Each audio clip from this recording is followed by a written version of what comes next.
Trevor here with Hopey Dampers. We're here with Decline installing one of our new gravity dampers on a session 9.9. We have already installed the top plate. It's compressed into between the top cup of the headset and the head tube and sandwiched in between there to hold its position. We are going to do a quick assembly of the fork back onto the bike, leaving the star nut in the steer tube. So here we are, we've got the fork and headset assembly re-put together, and this is kind of a crucial step for a brand new fresh install. We're going to pre-compress everything and get everything to the proper tensions prior to removing the star nut and installing the actual damper unit. So we'll go ahead and do that. So we've compressed everything, got everything to the tensions that we want it to be at. We're going to go ahead and remove the star nut. Instead of pounding the star nut all the way through your steer tube, we prefer to remove it from the top. So you can remove this star nut with a punch or a screwdriver, just bending the tabs back, working that star nut loose, and eventually it should fall out through the bottom or come up through the top. Alright, so we've removed our star nut and we're ready to start the process of installing the unit into the steer tube. One of the first things we need to do is mount our post onto the bracket here.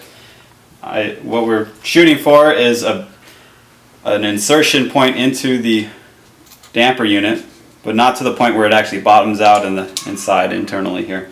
We need to keep a little bit of a millimeter or two of clearance in there to allow the damper to compress down if needed when you tighten your headset later on.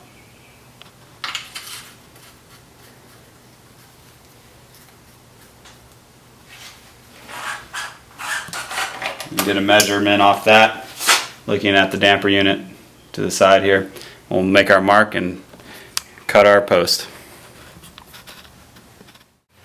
So we've cut our post and we're ready to install our unit, but before we do so, we want to make sure we apply some grease to the top of the post.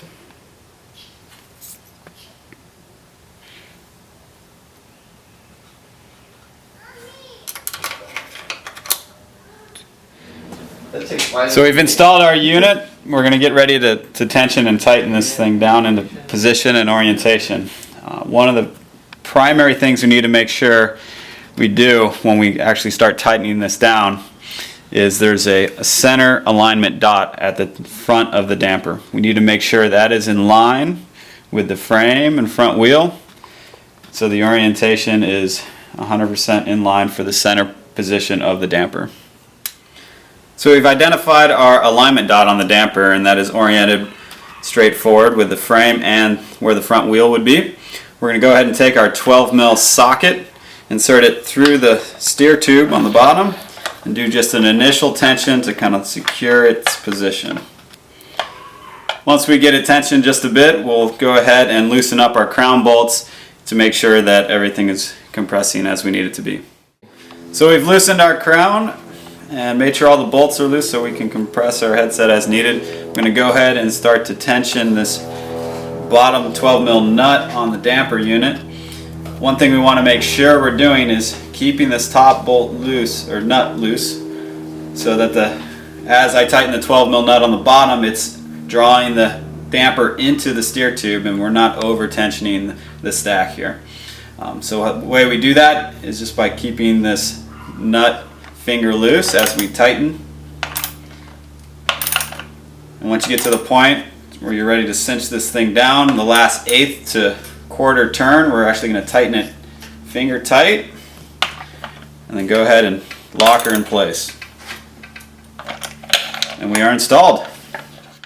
One final item that we need to make sure that we have completed is the clamp bolt for the plate. We need to make sure we tighten that down at the end of this project. So we're fully installed here. We can check the unit with the front wheel off the bike. The bar's nice and light. You can see just a slight little initial damping of the bar, and as we increase the handlebar speeds, the bars are stable.